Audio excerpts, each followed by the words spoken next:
Et si la victoire européenne sur le gaz russe n'était qu'une illusion?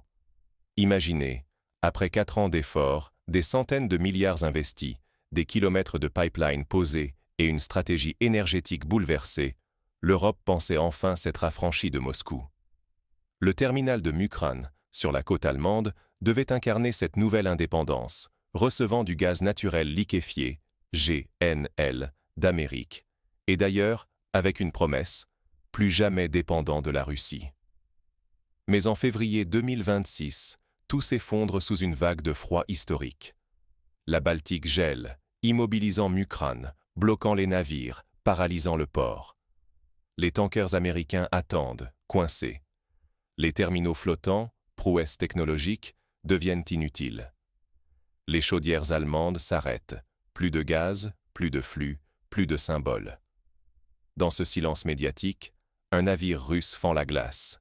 Le Sibir, brise-glace nucléaire, traverse la mer depuis Mourmansk, longe la Norvège et délivre le terminal allemand. Ironie suprême. Sans l'intervention russe, le gaz américain n'aurait jamais atteint l'Europe cet hiver-là. Les médias occidentaux taisent ce paradoxe. Mais ce n'est pas un simple détail logistique. C'est le révélateur d'une faille profonde.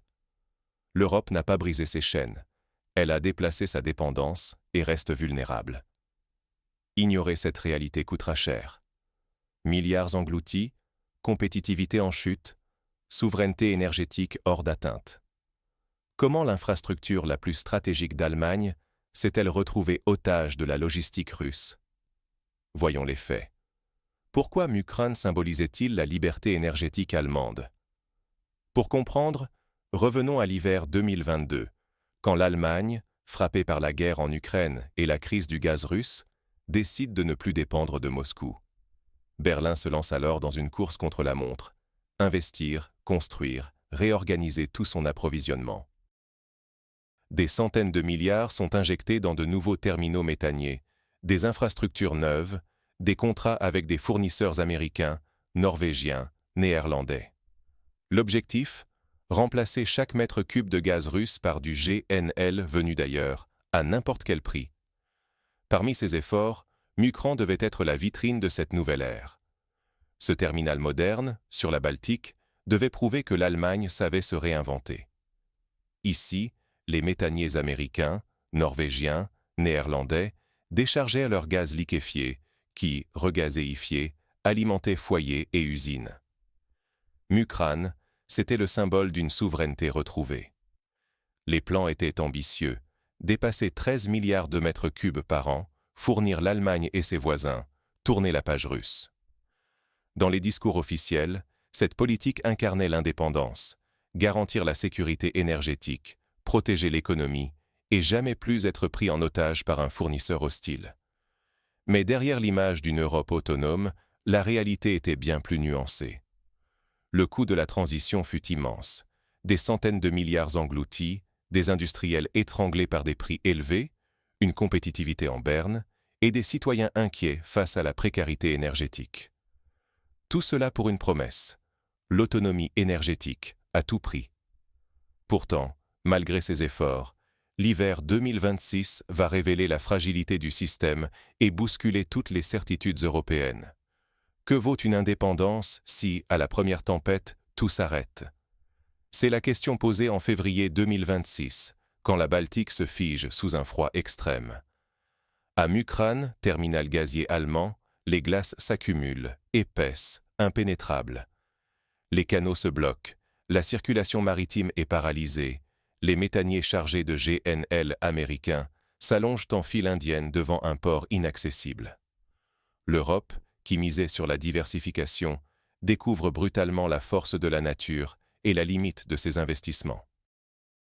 Les brise-glaces européens, finlandais, suédois, estoniens sont mobilisés, mais leurs capacités sont vite dépassées. Les équipages racontent la Baltique en corridor de glace, des navires piégés, du gaz bloqué à perte de vue. L'angoisse monte. Sans la remise en service rapide de Mukran, l'Allemagne risque la pénurie et l'Europe retient son souffle. Contre toute attente, la Russie intervient. Le brise-glace nucléaire Sibir, fleuron arctique russe, fait son entrée, escorté du Murmansk. Sibir n'est pas un musée flottant, mais une machine logistique. D'ordinaire, il escorte les tankers sur la route du Nord. Cette fois, il traverse la Baltique pour sauver un terminal allemand conçu pour se passer du gaz russe. La scène est ironique. Un port bâti pour tourner la page russe, sauvé par Moscou. Sur les quais, les méthaniers portent le gaz américain censé garantir l'indépendance européenne. Mais sans l'aide russe, ils resteraient prisonniers, et la promesse d'autonomie s'effondrerait dans la glace. Cet épisode dévoile une faille structurelle. L'Europe voulait tourner la page de la dépendance, mais à la première crise, tout menace de s'effondrer. L'image de fiabilité de la politique énergétique européenne est écornée, la sécurité d'approvisionnement allemande menacée. Quand Sibir ouvre la voie et que Mukran redémarre, une question embarrassante se pose. L'Europe a-t-elle vraiment rompu avec la dépendance ou a-t-elle simplement changé de visage? Examinons ce paradoxe et ses conséquences. Quand l'ennemi d'hier devient le sauveur d'aujourd'hui et du gaz américain. Qui aurait cru qu'en 2026, après avoir investi des centaines de milliards pour tourner le dos au gaz russe, l'Europe verrait un brise-glace russe ouvrir la voie au GNL américain dans un terminal allemand? Ce scénario, improbable, s'est pourtant produit. L'Europe voulait s'émanciper de la Russie, et sans la logistique russe, c'est l'économie européenne qui risquait de geler. Pourquoi la Russie a-t-elle aidé, même indirectement, un concurrent? Parce qu'elle en a les moyens, les outils, et parce que sa propre économie dépend aussi de la fluidité du trafic sur la Baltique. Les brise-glaces russes sont les plus puissants et nombreux. 6 navires, dont plusieurs à propulsion nucléaire, contre une flotte européenne fragmentée, vieillissante, souvent indisponible. Ce n'est pas un geste politique, c'est une question d'intérêt croisé. Les Russes n'ont pas piloté une opération de sauvetage par bonté d'âme. Ils ont assuré la continuité de leurs exportations, pétrole, charbon, engrais, mais, en chemin, ont aussi permis au gaz américain de traverser la banquise. La géopolitique, parfois, se moque des discours officiels. Ce gaz, qui chauffe aujourd'hui les foyers allemands, n'est presque plus russe, officiellement. Pourtant, en 2024, entre 3 et 9% du gaz allemand vient encore de Russie, via des routes détournées et des contrats opaques, malgré les annonces de rupture totale. Mais surtout, le vrai gagnant, c'est le GNL américain. Selon les projections, 80% du marché européen sera assuré par le gaz US d'ici 2030. 8 molécules sur 10. L'Europe a troqué Moscou pour Washington, mais la dépendance est restée. Les analystes sont clairs. On a changé de fournisseur, pas de système. Ce choix a un prix colossal. La désindustrialisation s'accélère, les factures explosent. L'Allemagne, cœur industriel de l'Europe, découvre la précarité énergétique. Énergie Armut entre dans le vocabulaire d'un pays qui ignorait cette angoisse. Sur Internet, des milliers de citoyens appellent au retour du gaz russe, remercient les brise-glaces de Moscou, réclament la remise en service du Nord Stream 2. Non par nostalgie, mais par lassitude. Ils entendent les promesses d'indépendance, mais paient l'énergie 3 fois plus cher. Il y a aussi les sujets tabous. Le sabotage du Nord Stream 2, jamais élucidé, hante le débat public. 10 milliards d'euros investis, un pipeline neutralisé en quelques heures, sans réponse claire. Ce silence alimente frustration et doute sur la capacité de l'Europe à défendre ses infrastructures vitales. Au final, l'Europe reste piégée dans une nouvelle dépendance.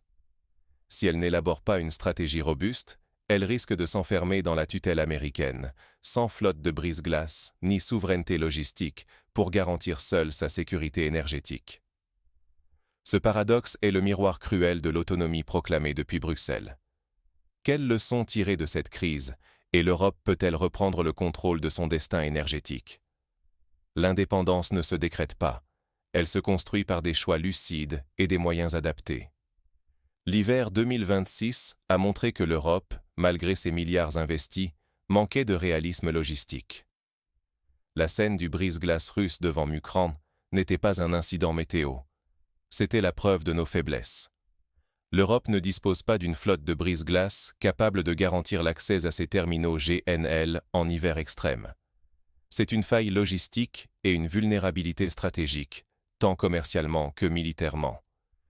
Le gaz, c'est la survie industrielle, nos maisons, nos écoles, nos hôpitaux. Le paradoxe est cruel.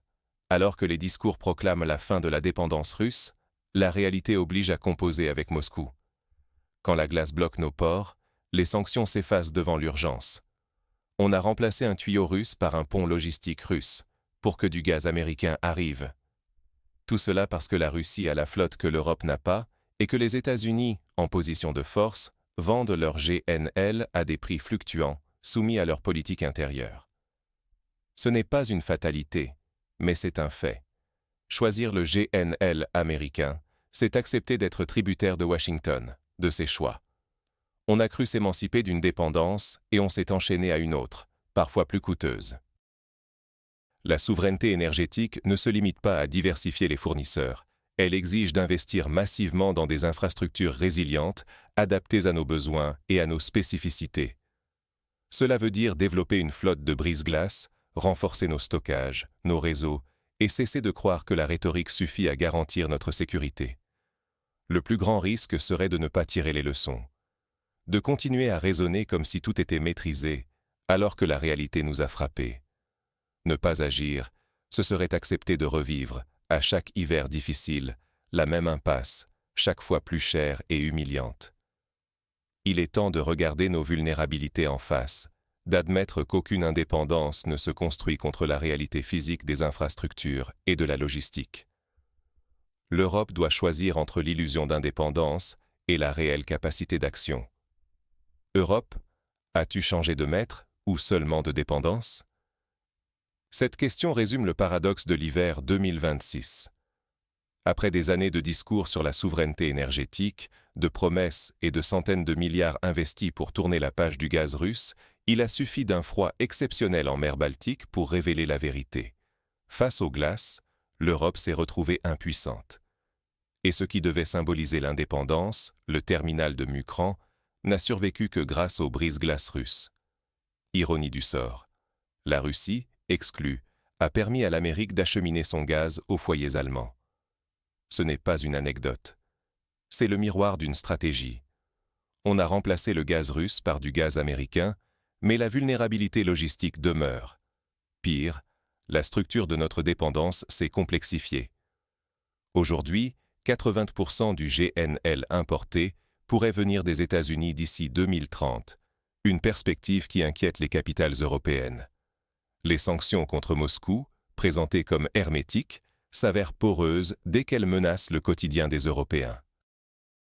Et la chaîne logistique, censée être l'armure anti-crise de l'Europe, s'est fissurée au premier épisode de gel. Pas assez de brise-glace, pas assez de coordination, pas les moyens d'assurer notre sécurité énergétique par grand froid.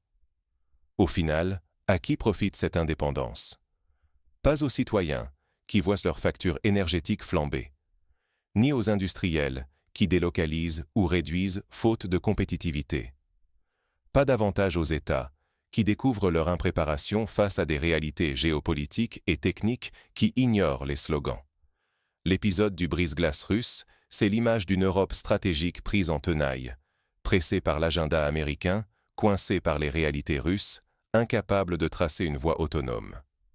La vraie question, c'est jusqu'où sommes-nous prêts à aller pour une indépendance énergétique qui, pour l'instant, ressemble à un déplacement de dépendance?